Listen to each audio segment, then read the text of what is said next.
መንግስቲ ንዘይጉ ዝገብረሎም ዝነበረ ኩሉ ንብዙሓት ናይ ኣፍሪቃ ሃገራት ናይ ሕልሚ ህይወት እዩ ነይሩ። ካብ ሕክምና ክሳብ ናይ ቤት ትምህርቲ ይኹን መንበሪ ገዛ ወፃእታትካ ዝኽእል ብቑዕ መራሒ እዩ ነይሩ። ኣዝዮም ሻሃሪቶም ንመራሒኦም ጋዳፊ ብምቕታል ግና ን14 ዓመታት ዝኣክል ኣብ ስቓይ ክጸንሑ ተገዲዶም እዮም። ኣብዚ ሕጂ ግና ሊብያውያን ሓደ ናይ ተስፋ ፀሓይ ክሪኡ ጀሚሮም እዮም። እቲ ተስፍኦም እውን ሰይፊ ኣሊ እስላም ተባህለ ወዲ መሐመድ ጋዳፊ ቆራጽ ሰብ እዩ። ሰይፍ ቅድሚ 7 ዓመት ኣብ ናይ ሊብያ ፖለቲካ ተሳትፎ እኳ እንተነበሮ ነዚ ከም ፍርሕት ተዓዘቡ ምዕራባውያን ድማ ኣብ ናይ ዓለም ለኸ ናይ ወንጀል ቤት ፍርዲ ክብየኖ ገይሮም እዮም። ንሱ እውን ነዚ ኣዝዩ መሸገሪ ግዜ ናብ ስደት ብምኻድ ድሕሪ ምሕላፉ ኣብዚ ሕጂ ናብ ዓዱ ከም እተመልሰ ጸብጻባት እናወፅኦም። ኣብ ዝቕጽል ናይ መረፃ ፓርቲ እውን ተሳትፎ ከም ዝገብር ገሊጹ እዩ። እዛ ን14 ዓመታት ዝኣክል ኣብ ደም ምፍሳስ ዘላ ሃገሩ ሊብያ እውን ሰላም ከምፅኣላ ከም ዝኽእል እናገለጸ እዩ። ብዙሓት ናይቲ ሃገር ሽማግለ ዓዲ እውን ደገፎም እናሃብዎ ከም ዝኾነ ተገሊጹ እዩ።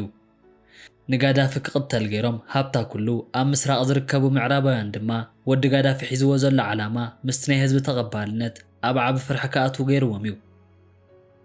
እሞ ወደ ኣብ ናይ ሎማዓንቲ መደብ ሒዘልኩም ዝመጻኹ ሊብያውያን ተስፋ ዝገበሩሉን ምዕራባውያን ድማ ናብ ፍርሒ ዘእተወን ወዲ መሐመድ ጋዳፊ ሰይፍ ኣሊ እስላም እዩ። ነዚ መደብ ላይክን ሸርን ብምባል ናብ ኩሉ ንክባጻሕን ዘለኩም ርእቶ ድማ ኣብ ናይ ኮመንት ቦታ ክትገድፉለይን ብኽብሪ ሓትት ናብቲ መደብ ክወስደኩም። ሊብያ ድሕሪ ጋዳፊ ክሳብ ሕጂ ኣብ ህውከት ትርከብ ሃገር እያ። ብዘይ ርድኢት ንጋዳፊ ሕቖኦም ብምሃብ ንኣሜሪካ ደጊፎም ንርእሶም ኣብ ዓዘቕቲ ዘእተዉ ሊብያውያን እውን ኣብ ጣዕሳ ከም ዝርከቡ ናገለጹ ጸኒሖም እዮም። ወዲ ጋዳፊ ዝኾነ ሰይፍ ኣሊ እስላም ጋዳፊ ነቲ ብድሆታት ሓሊፉ ሕጂ ድማ ናብ ዓዱ ተመሊሱ እዩ ዝርከብ። ካብ ናይ ኣፍሪቃውያን ሚድያታት ክሳብ ናይ ምዕራባውያን ሚድያታት እዚ ሰብ ትሚሉ ንዓላምኡ እናተንቀሳቐሰ ዝርከብ ሰብ ክብሉ ገሊጾም እዮም። ወላድ እቡኡ ብግፍዕ ካብ ዝቕተል ድሕሪ 14 ዓመት ንድሓር ሰይፍ ኣሊ ከም ተወዳዳራይ ብምዃን ናብ ዓዱ ኣትዩ እዩ። ኣብዚ ሕጂ እዛ ሃገር ኣብ ክልተ ተኸፊላ ትርከብ ሃገር እያ። ኮይኑ ግና ኣብዚ ሰዓት ሊብያ ሓድነታ ክትረክብ ትኽእል እያ ብምባል ሊብያውያን ተስፋ ክገብሩ ገይርዎም እዩ። ድሕሪ ጋዳፊ ክሳብ ሕጂ ግዜ ዋላ ሓደ ሰብ መትከል ዝኾነ ፖለቲከኛ ተረኺቡ ይፈልጥን። ሰይፍ ኣሊ እስላም ን14 ዓመታት ዝኣክል ኣብ ስደት ዋላ እኳ እንተጸንሐ ኣብዚ ሕጂ ግና ብምሉእ ርእሰ እምነት ናብ ዓዱ ከኣቱ ኪሉ እዩ። ብምቕጻል እውን እቲ ንሱ ዝሓስቦ ዋላ እኳ እንተዘይገለጸ ህዝቢ ኣብ ምንቕቓሕ ግና ስራሕ ኢሉ ከኣቱ ተራእዩ እዩ። ኣብ ናይ ሊብያ ስርዓት ዝኾነ ነገር እናተለወጠ ከም ዘሎ ናይ ሊብያ ህዝቢ ኣብ እምነት እዩ ዝርከብ። ብፍላይ እውን እዚ ሰብ ሒዝዎ ዝመፀ ናይ ሓድነት ስራሕ እንተሰሪሑ ዝብል ዓቢ ተስፋ ገይሮምሉ እዮም። ልዕሊ 10 ዓመት ኣብ ጎንፂ ከም ዝነበረት ዝፍለጥ ነገር እዩ። እቶም ናይ ወፃእ ሓይሊ ኣይኮነን ሰላም ከምፁ ኣብ ጨው ቀትሪ ናይዚ ሃገር ሃብቲ እናሰረቑ እዮም ዝርከቡ። ኣብዚ ኩሉ ጸገም እውን እዚ ሰብ ናብ ዓዱ እንተኣቱ ሊብያውያን ተሓጓሶም ገሊፆም እዮም። ጋዳፊ ሰሪሕዎም ዝሓለፈ ታሪኽ ኣብ ሓደ መጽሓፍ ጥራይ ዝውዳእ ኣይኮነን። ነዳዲ ሕሳር ዝነበረሉ ኣረግቶት ዝሕብሕብሉ ትምህርቲ ይኹን ሕክምና እውን ብናፃ ዝነበረሉ ግዜ ከም ዝነበረ ዝዝከር እዩ። ኣብ 2010 ናይ ሕድሕድ ሰብ ኣታዊ ክሳብ $11,000 ዝግመት ክኸውን እንከሎ 80 ካብ 100 እውን ምሁር ዜጋ ከፍሪ ኪሉ እዩ። ብብዙሕ ነገር እውን ሊብያ ካብ ኣፍሪቃ ቀዳመይቲ ዝነበረት ክትከውን እንከላ ካብ ብዙሓት ኤውሮጳውያን እውን ብልጽቲ ሃገር ከም ዝነበረት ይግለጽ እዩ። ጋዳፊ ልክዕ ኣብ 2011 ክመውት እንከሎ ግና እዛ ሃገር ብ53 ሚእታዊ ናይ ኢኮኖሚ ውድቀት ስለ ዘጋጠማ እዚ ኩሉ ናይ ሕንቃቐ ህይወት ተሪፉ እዩ። ሰይፍ ኣሊ እስላም ንሊብያ ብርእስና ንህነፃ ብምባል ናብ ዓዱ እንትምለስ ብዙሕ ሰብ ተሓጓሱ እናገለጸ እዩ። ንሱ እናገለጾ ዝርከብ ናይ ፖለቲካ ርእዮተ ዓለም ዘይኮነስ ናይቲ ህዝቢ ሒዝዎ ዝጸንሐ ጣዕሳን ቁጣዕን እዩ። ሊብያውያን ምስ ኣፍሪቃውያን እውን ኣብዚ ሕጂ ሰዓት ኣስተውዒሎም ንክሓስቡ ዝገበረ ሰብ እዩ። ጋዳፊ ብምሟቱ እዛ ሃገር ተረቢሓ ወይ እውን ዓንያ ዝብል እቲ ህዝቢ ቀዲሙ ፈሊጥዎ እዩ። ኣብቲ ሰዓት ስለተታለሉ እውን ክሳብ ሕጂ ኣብ ጣዕሳ ክነብሩ ገይርዎም እዩ። ወዲ ጋዳፊ ዝኾነ ሰይፍ ኣሊ እስላም ካብ 2024 ነትሒዙ ናብ ታሕቲ ማሕበረሰብ ብምውራድ ከዘራርቦም እንከሎ ምስቶም ኣብ ናይ ጋዳፊ ሰዓት ስልጣን ዝነበሮም ሰባት ድማ ናይ ምስጢራዊ ረኽቢ ክፍጽም ከም ዝጸንሐ ተፈሊጡ እዩ። ኣብ ሊብያ ዝርከብ ስልጣን ሕጂ እውን እንተኾነ ብምዕራባውያን ዝምራሕ እዩ። እዚ ሰብ ግና ኣብቶም ናይ ገጠር ማሕበረሰብ እምነት እንተረኺቡ ካብ ዝኾነ ዓመት ንላዕሊ ነዛ ሃገር ንምህናጽ ቀሊል እዩ። እዚ ናይ ቀደም ፖለቲካዊ ስርሒት እኳ እንተኾነ ኣብ ኣፍሪቃ ግና ክሳብ ሕጂ ከም ዓቢ መስርሕ ኮይኑ ከገልግል ዝጸንሐ ናይ ፖለቲካ ከይዲ እዩ። ሰይፊ አሊ እስላም ከም ናይ ቡዕ ቤት ከምጽእ ከም ዝኽእል ቃል እኳ እንተዘይኣተወ ነዚ ሃገር ሰላም ከምጽኣላ ከም ዝኽእል ግና እናገለጸ እዩ ዝርከብ።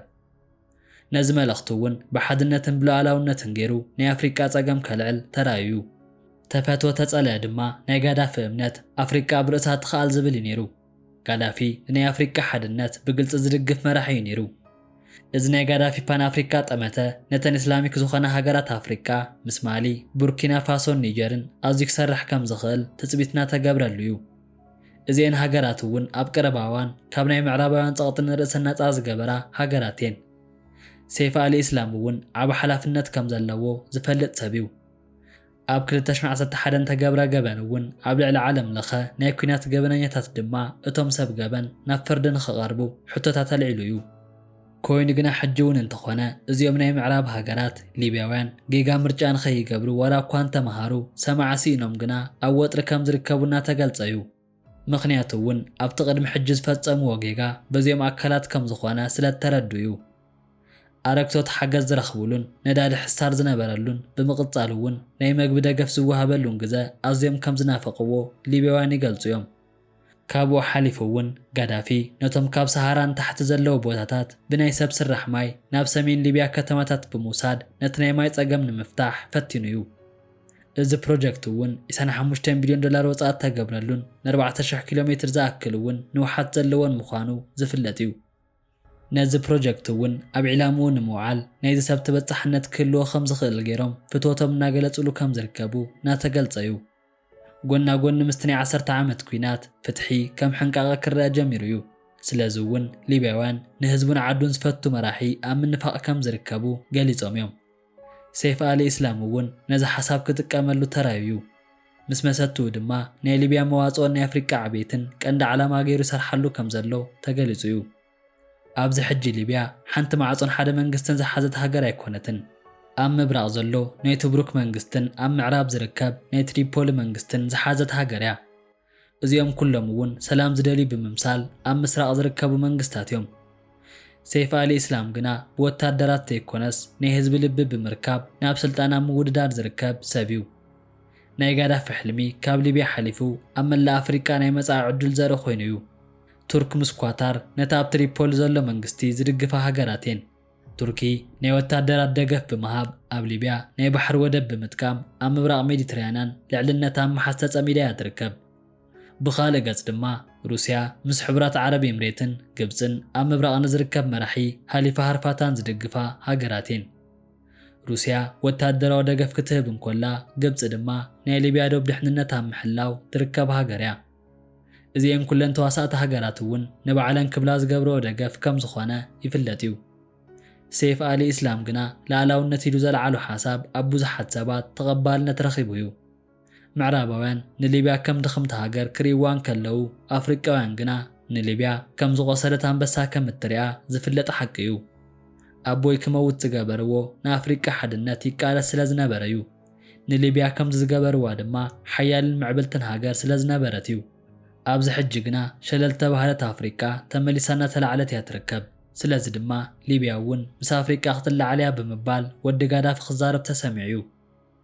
እዚ ሰብ ስልጣን ምስ ሓዘ እውን ምዕራባውያን ማዕቐባትን ናይ ስም ምጥፋእ ስራሕትን ክሰርሑ ከም ዝኽእሉ ይፍለጥ እዩ። ኣብ ሊብያ ውሽጢ ብኩናት ጥቕሚ ዝረኽቡ ዕጡቓት እውን ብቐሊሉ ኢዶም ከም ዘይህቡ እናተገልጸ እዩ።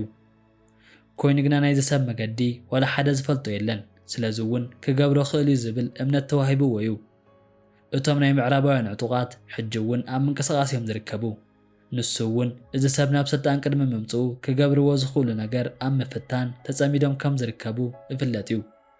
ኣብዚ ሕጂ ሊብያ ፍትሕ ትረኽበሉ ሰዓት ድዩ ዋላስ ናብቲ ክትወጾ ዘይትኽእል ስርቂ ክትኣቱ እያ ዝብል ሕቶ ሕጂ እውን ትፅቢት ተገይሩሉ እዩ። ሰይፊ አሊ እስላም ነቲ ናይ ቀደም ስርዓት ሒዙ ዝመጽእ ዘሎ ሰብ ድዩ ዋላስ ካልእ ጸዋዕ ጸገም ዝብል ካልእ ሕቶ ኮይኑ እዩ። እቲ መልሲ ድማ ኣብ ሊብያውያን ኢድ ከም ዝርከብ ኩሉ ዝፈልጦ ሓቂ እዩ።